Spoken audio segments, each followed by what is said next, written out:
இந்த செடி வந்து பாத்தீங்கன்னா நம்ம வந்துட்டு சவுண்டில் மரம் அப்படின்றது நான் வந்துட்டு இதை நான் சின்ன இதுல இருந்து நம்ம வளர்த்துட்டு இருக்கோம். ஸோ இது கிட்டத்தட்ட பாத்தீங்கன்னா ஒரு 6 மந்த்தா இருக்கும். ஓகேங்களா, இது வந்துட்டு பெரிய மரமா நம்ம வளர்க்கணுங்கிறது நம்மளுடைய கோல். அதுன்னு பாத்தீங்கன்னா இது நான் ஏன் பக்கத்துல இருக்கிறதுக்கான காரணம் வெயிட் இந்த ஃபார்மர்ஸ் எங்க பக்கத்துல இருக்கு. ஸோ அதனால வந்துட்டு நம்ம இது வச்சிருக்கோம். இது வந்து பாத்தீங்கன்னா இது நம்ம செடியா கூட நீங்க வந்துட்டு ஒரு 10 சென்ட்லயோ ஒரு 20 சென்ட்லயோ நீங்க வந்துட்டு போடலாம். அதாவது ஒரு மீட்டருக்கு ஒரு செடி கூட நீங்க நட்டு நீங்க போறது மூலமா உங்களுக்கு நல்ல ப்ராஃபிட் இருக்கும்.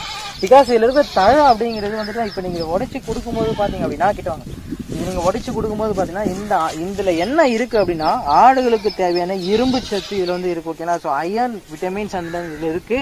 இதுல வந்து பாத்தீங்கன்னா நீங்க மோஸ்டா நீங்க வந்து வேலி மசால் கூட இது நீங்க மிக்ஸ் பண்ணி சாப் கட்டுற மூலியமா நீங்க கொடுக்கறது மூலியமா நீங்க வந்துட்டு இதுல வந்துட்டு நல்லா உங்களுக்கு ஆடு வந்துட்டு வெயிட் கெயின் ஆகும். ஓகேங்களா, அந்த பாத்தீங்கன்னா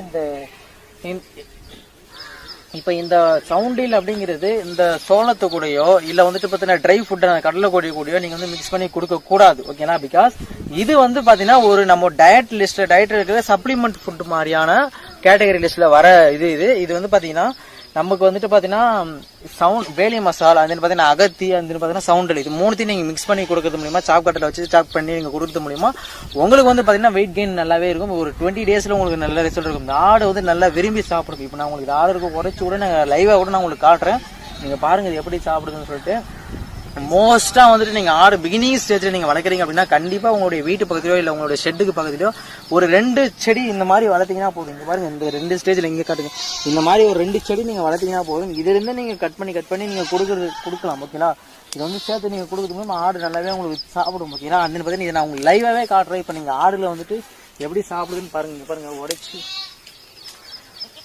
லைவாவே நான் உங்களுக்கு காட்டுறேன். பாருங்க இப்ப நம்ம ஆடுக்கு நம்ம கொடுப்போம். வாங்க எத்தனை நிமிஷம் வந்து வீடியோ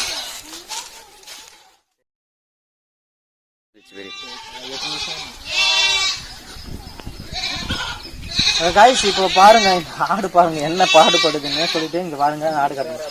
இங்க பாருங்க என்ன பாடுபடுதுன்னு பாருங்க. இங்க பாருங்க இது எப்படி சாப்பிடுதுன்னு மட்டும் நீங்க பாருங்களேன். இங்க பாருங்க கிட்ட வந்து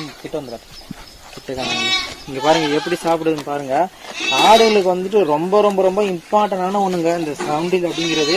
பிகாஸ் சவுண்டில் தழையில நான் சொன்ன விட்டமின்ஸ் தவிர்த்து மீதி வெயிட் கெயினுக்கான ப்ராசஸ் இருக்கிற ரொம்ப நல்லா இருக்கு. இதை வந்து நீங்க சாப் கட்டுற மூலியமா நீங்க கொடுத்தீங்கன்னாலும் உங்களுக்கு வந்து நல்ல ரிசல்ட் கொடுக்கும். ஓகேங்களா, சாப் கட்டுற மூலியமா நீங்க வந்துட்டு கட் பண்ணி கொடுக்கறது மூலியமா வேலி மசால் கூடியோ அகத்தி கூடியோ நீங்க கொடுக்கறது மூலியமா நல்லா உங்களுக்கு ரிசல்ட் க்ரோத் அப்படிங்கிறது நல்லாவே இருக்கும். ஓகேங்களா, அந்த பாத்தீங்கன்னா இதை வந்துட்டு நான் சொன்ன ஸ்டேஜ் ஆடு. ஓகேங்களா, இப்ப நான் சொன்னேன் பாத்தீங்களா